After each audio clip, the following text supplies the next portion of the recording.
कन्याकुमारी मंदिरामध्ये पंतप्रधान नरेंद्र मोदी यांचं आगमन झालेलं आहे। इकडे 2 दिवस ते ध्यानधारणा करणार आहेत। प्रधानमंत्री 2024च्या निवडणुकांची प्रचाराची मतदानाची रणधुमाळी संपलेली आहे। 4 जूनची सगळ्यांना प्रतीक्षा आहे। निकाल नेमका काय लागतो याची उत्सुकता आहे आणि त्याआधी 2 दिवस पंतप्रधान नरेंद्र मोदी कन्याकुमारीमध्ये ध्यानस्थ बसणार आहेत। 2014 साली अशाच पद्धतीने ज्यावेळी प्रचाराची मतदानाची रणधुमाळी संपली त्याच्यानंतर ते प्रतापगडावरती आले होते।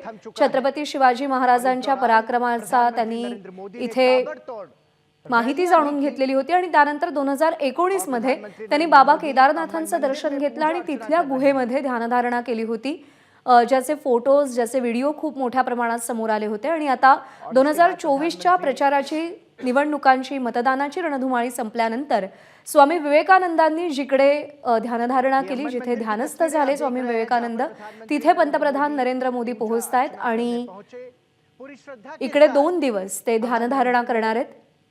उन्होंने ईश्वर की प्रतिमा निकालाचा कलांचा आपण विचार करत नाही असं काही दिवसांपूर्वीच त्यांनी एबीपी नेटवर्कला दिलेल्या मुलाखतीत सांगितलेलं होतं।